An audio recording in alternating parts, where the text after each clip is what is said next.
اور تمہارے نوجوان بدچلن ہو جائیں گے۔ کیا آج ہم اس بات کا مظاہرہ نہیں کر رہے؟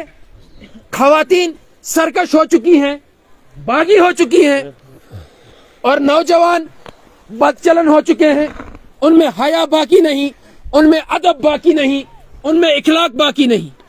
صحابہ نے کہا اے اللہ کے نبی صلی اللہ علیہ وسلم، کیا ایسا بھی ہوگا؟ محمد ذیشان صلی اللہ علیہ وسلم نے فرمایا رب کعبہ کی قسم جس کے قبضے قدرت میں محمد صلی اللہ علیہ وسلم کی جان ہے، یہی نہیں بلکہ اس سے بھی برا ہوگا۔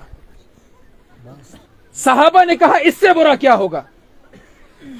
کہا تم امر بالمعروف نہی عن المنکر کرنا چھوڑ دو گے، تم حق کی دعوت دینا چھوڑ دو گے، تم ایک دوسرے کو نصیحت کرنا چھوڑ دو گے، تم قرآن پڑھنا پڑھانا چھوڑ دو گے، تم محمد ذیشان صلی اللہ علیہ وسلم کی سنتوں کو ترک کرنا چھوڑ دو گے، اور برائیوں سے لوگوں کو روکنا چھوڑ دو گے۔ کہا اے اللہ کے نبی صلی اللہ علیہ وسلم، کیا مسلمانوں پر ایسا بھی وقت آئے گا؟ نبی رحمت صلی اللہ علیہ وسلم نے فرمایا رب کعبہ کی قسم جس کے قبضہ قدرت میں میری جان ہے، یہی نہیں بلکہ اس سے بھی برا ہوگا۔ اللہ کے نبی صلی اللہ علیہ وسلم نے فرمایا اس سے بھی برا یہ ہوگا کہ تم بھلائی کو برائی اور برائی کو بھلائی سمجھنے لگو گے۔ صحابہ پریشان ہو گئے، کہا اے اللہ کے نبی صلی اللہ علیہ وسلم، کیا مسلمانوں پر ایسا بھی وقت آئے گا؟ نبی رحمت صلی اللہ علیہ وسلم نے فرمایا یہی نہیں بلکہ اس سے بھی برا وقت آئے گا۔ اس وقت تمہارا کیا حال ہوگا جس وقت تم ایک دوسرے کو برائی کی دعوت دو گے اور نیکی کے کاموں سے روکو گے۔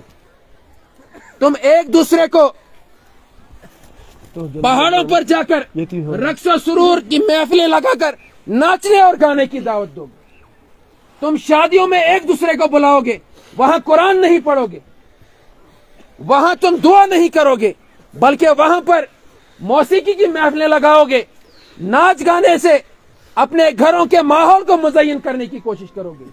نماز نہیں پڑھو گے، کوئی نماز پڑھنے کی طرف جائے تو اس کو یہ کہو گے ٹھہر جاؤ، ابھی بڑا وقت ہے، ابھی اس مجلس کا لطف لے لیتے ہیں، اس کا مزہ لے لیتے ہیں۔ باقی چھوڑیں، اسی بات کا محاسبہ کریں اپنے اندر، اپنے گریبان کے اندر ہے۔ ہم میں سے اس وقت جھانکے جو یہاں پر موجود ہیں، ہاتھ اٹھانے کی ضرورت نہیں، ہاں یا نہ کہنے کی ضرورت نہیں۔ کتنوں نے اس وقت یہاں عصر کی نماز پڑھی، ظہر کی نماز پڑھی جو اس جنازے میں آئے ہوئے ہیں؟ ایک کثیر تعداد ایسے ہمارے بھائیوں کی یہاں پر موجود ہوگی جنہوں نے عصر کی نماز نہیں پڑھی اور جنازے میں آ گئے۔ عصر کی نماز ہم پر فرض۔ اللہ کے نبی صلی اللہ علیہ وسلم کا احسان ہے، انہوں نے فتنوں سے ہمیں خبردار کر دیا، آگاہ کر دیا، لہذا ابھی بھی وقت ہے، آسمان سے عذاب نہیں اتر رہا، اللہ کی رحمت اس کے غضب پہ ابھی بھی غالب ہے، لہذا آج تہیہ کرے اپنی۔ آسمان کے فرشتے بھی جب ہمیں دیکھیں تو رشک کی نگاہوں سے دیکھیں۔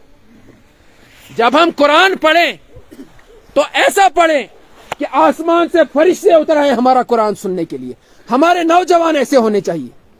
ایک صحابی تھے، صحابی رسول اسید بن حضیر رضی اللہ تعالیٰ، رات کو بیٹھے ہوئے تھے، منظر کافی حسین تھا، سوچنے لگے اس رات کو میں کیسے اور زیادہ خوبصورت کر دوں، حسین کر دوں۔ تو انہوں نے قرآن کی تلاوت کرنا شروع کر دی، وہ قرآن پڑھنے لگے۔ پاس میں ان کا چارپائی پہ بیٹا لیٹا ہوا تھا، ساتھ ہی گھوڑا بندھا ہوا تھا، وہ گھوڑا بھدکنے لگا، چھلانگیں مارنے لگا، وہ خاموش ہو گئے، پھر سے تلاوت کرنے لگے، پھر سے گھوڑا بھدکنے لگا، ٹھہر گئے، رک گئے۔ جیسے ہی وہ تلاوت کرتے گھوڑا چھلانگنے مارنے لگ جاتا تھا۔ صبح اللہ کے نبی صلی اللہ علیہ وسلم کے پاس گئے، واقعہ ان سے بیان کیا۔ اللہ کے نبی صلی اللہ علیہ وسلم نے کہا آسمان کے فرشتے تمہاری تلاوت سننے کے لیے آسمان سے زمین پر اتر آئے تھے، اگر تم صبح تک ایسے ہی تلاوت کرتے تو بستی میں رہنے والے لوگ ان فرشتوں کو دیکھ لیتے۔ آج ہمیں قرآن پڑھنا ہی نہیں آتا، ہم قرآن کو پڑھتے ہی نہیں، قرآن کو سیکھتے ہی نہیں۔ تہیہ کرے اسید بن حضیر کے نقش قدم پہ چلیں گے، محمد ذیشان صلی اللہ علیہ وسلم جب عرش پہ گئے جنتوں کی سیر کرنے لگے تو وہاں پر ایک صحابی کی اپنے ساتھی کی قرآن کی تلاوت سنتے ہیں. ہم ان کے نقش قدم پہ چلنے والے بنے تیار کریں کہ آج ہم اپنی زندگیوں کو بدلنے کا وعدہ اپنے رب سے کریں گے. غفلت میں زندگی کو نہیں گزاریں گے. کیا پتا کب ٹھاٹھ پڑا رہ جائے گا. جب لاد چلے گا بنجارا جگہ جی لگانے کی دنیا نہیں ہے، یہ عبرت کی جا ہے.